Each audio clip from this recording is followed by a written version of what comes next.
Hello everyone, तर आज बनवूया आपण बोरनान आणि हळदी कुंकूचं डेकोरेशन। त्यासाठी मी इथे 3 कार्डशीट पेपर घेतले आहेत, एक लाल कलरचा, एक काळ्या कलरचा आणि एक सोनेरी कलरचा। तुम्हाला जे कॉम्बिनेशन हवं असेल तुम्ही त्या कलरचे कार्डशीट पेपर घ्यायचे आहेत। आता आपल्याला 10 बाय 10 सेंटीमीटरचा एक चौकोन कट करून घ्यायचा आहे। तुम्हाला छोट्या आकाराच्या जेवढ्या पतंग हव्या असतील तेवढ्या तुम्ही इथे असे चौकोन कट करून घ्यायचे आहेत। एक चौकोन आखून आपण त्यालाच फोल्ड करत जायचं आहे पेपर, आणि जेवढे चौकोन हवे असतील तेवढे फोल्ड करून आपण कट करून घ्यायचे आहेत। अशा पद्धतीने फोल्ड करत जायचं। आता इथे हा चौकोन कट करून घेतलेला आहे मी। आता लाल कलरचा पेपर घेऊन आपल्याला त्यावर हा आपला 10 बाय 10 सेंटीमीटरचा होता, त्याचं 5 बाय 5 सेंटीमीटरच्या आकाराचे आपल्याला चौकोन कट करून घ्यायचे आहेत। आणि भरपूर आपण जेवढे ब्लॅक पेपर कट केले आहेत त्याचे निम्मे आपल्याला हे घ्यायचे आहेत, कारण एकात 2 होतात। अशा पद्धतीने त्याला फोल्ड करून नंतर याचे 2 पीसेस करून घ्यायचे आहेत आपल्याला।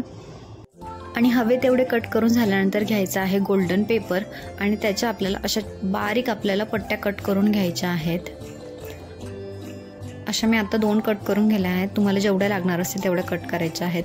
आता पहिले जो आपण चौकोनी पेपर कट करून घेतला होता त्याला अशा पद्धतीने चारही बाजूंना आपल्याला ग्लू लावून घ्यायचा आहे, आणि ज्या पट्ट्या कट केल्या होत्या त्या अशा पद्धतीने आपल्याला त्यावर चिटकवून घ्यायच्या आहेत।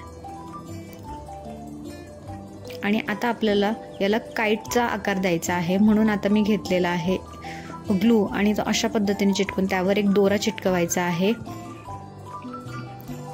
अशा काईटच्या आकाराचा। आणि आपल्याला ही भिंतीला चिटकवायची असते, म्हणून ही लाईट वेट असते आणि खूप इझिली आपल्याला चिटकवता येते। आता जो आपण रेड पेपर कट करून घेतला होता तोही अशा पद्धतीने आपल्याला चिटकवून घ्यायचा आहे, आणि एकदम सुंदर अशी काईट आपली तयार झाली आहे डेकोरेशनसाठीच्या।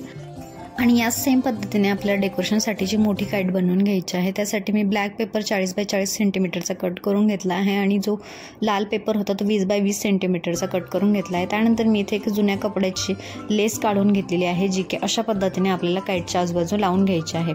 आता हा रेड पेपर सेम पद्धतीने चिटकवला, ब्लॅक पेपरला चारही बाजूने अशी लेस चिटकवून घेतली, आणि ज्याचे बोरनान असेल त्याचं अशा पद्धतीने नाव चिटकवून घेतलेलं आहे एक पांढऱ्या कलरच्या पेपरवर काढून, आणि स्टॅपलच्या मदतीने अशी लेस लावून घेतलेली आहे। आणि इथे सुंदर अशी काईट आपली तयार आहे बोरनांसाठीची। चला तर मग आता या सगळ्या गोष्टींचा वापर करून डेकोरेशन करूयात। आधी मोठं पाट खाली ठेवून घ्यायचं आणि त्यावर नंतर काईट लावायची, जेणेकरून अंदाज येतो की दोघंही गोष्टी आपल्या फोटोमध्ये येतील। आर्टिफिशियल फुलांच्या माळा लावून घेतल्या, नंतर छोटे छोटे काईट्सही लावून घेतले, लाइटिंगही लावून घेतली, खाली एक मोठं व्हाईट कलरचं बेडशीट अंथरून घेतलं आहे, जेणेकरून फोटो छान येतात। आणि आपलं डेकोरेशन आता रेडी आहे। खूप सुंदर असं डेकोरेशन होतं असं केल्याने। आणि खाली जे आपण मुरमुरे वगैरे ठेवतो तेही असे डेकोरेटिव्ह ठेवलेले आहेत, आणि त्याच्या आजूबाजूही झेंडूच्या फुलांच्या ज्या आर्टिफिशियल फुलांच्या माळा असतात त्या अशा पद्धतीने लावून घेतल्या। आणि ज्वेलरी वगैरे देखील इथे ठेवून घेतलेली आहे, वाण वगैरे ठेवले आहेत। ही ज्वेलरीही मी घरीच बनवली आहे, त्याचा व्हिडिओ देखील चॅनलवर आहे। आता बोरणांचं डेकोरेशन तर झालं, आता करूया हळदी कुंकूसाठीचं डेकोरेशन। त्यासाठी मी इथे एका तांब्यावर उलट्या साईडने आपल्याला चिकटटीप चिटकवून घ्यायचं आहे, त्यावर आपले खायचे फुटाणे ओतायचे, आणि थोड्या हाईटवर तिरकस अशा पद्धतीने आपल्याला हा लोटा ठेवायचा आहे। अगदी सुंदर डेकोरेशन होतं। त्यानंतर इथे एक पैठणी घेऊन त्यावर मी सगळ्या प्रकारचा शृंगार ठेवलेला आहे, आणि आपल्या बोळक्यांमध्ये एका याच्यात लाल रांगोळी आणि एका याच्यात पिवळी रांगोळी भरलेली आहे, जे की खूप सुंदर दिसतं। नंतर इथे होती समई, समईच्या आजूबाजू मी फुलांचं आणि पानांचं छान असं डेकोरेशन केलं होतं। मी इथे जास्वंदाचे पानं वापरले होते, किंवा तुम्ही विड्याचे पानं किंवा दुसऱ्या कोणत्याही झाडाचे पानं वापरली तरी चालतील।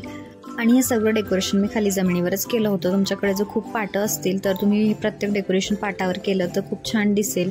आणि त्यानंतर मी ते ठेवले होते वाणामध्ये मी घेतलं होतं, आपण गणपतीला बसवण्यासाठी पाट नसतं तर त्यासाठी मी चौरंग आणलेले होते छोटे छोटे। आणि त्यानंतर हळदी कुंकू देखील ठेवलं होतं। आमच्याकडे हळदी कुंकूमध्ये तिळाचे लाडू, फुटाणे आणि बडीशोप देतात, तर ते मी इथे ठेवलेलं होतं सगळं एकाच ठिकाणी। आणि आता सगळं डेकोरेशन आपण एकदा पाहूया। अशा पद्धतीने एकदम सुंदर डेकोरेशन तयार होतं, आणि इकडे बोरणांचंही डेकोरेशन झालेलं होतं। आणि सगळेजण आल्यानंतर लगेच केली बोरणांसाठी सुरुवात। आधी मी सहस्तेची पूजा वगैरे करून घेतली, नंतर तिला बोरणान घातलं, आणि माझ्यानंतर मग सगळ्या आलेल्यांनी बोरणान घातलं। आणि अशा प्रकारे होतं आजचं बोरणांचं डेकोरेशन आणि बोरणान। त्यानंतर सगळ्यांना वाण दिला, आणि नाश्त्यासाठी मी घरी फक्त कस्टर्ड बनवलेलं होतं, आणि सगळ्यांसाठी समोसे बाहेरून आणलेले होते, कारण बोरणांसाठी खूप लहान लहान मुलं पण आलेले होते, सगळ्यांसाठी आणलेलं होतं। आणि नंतर मग नाश्ता वगैरे झाला, आणि अशा प्रकारे होता आजचा सहस्ताचा बोरणांचा ब्लॉग। आणि नंतर भेटूया पुढच्या ब्लॉगमध्ये। व्हिडिओ जर हेल्पफुल वाटला असेल तर लाईक, शेअर आणि सबस्क्राईब करायला विसरू नका। Thanks for watching. आणि पुन्हा भेटूया आपल्या डेली ब्लॉग्समध्ये. आणि व्हिडिओ जर आवडला असेल तर सबस्क्राईब करायला विसरू नका. Bye bye.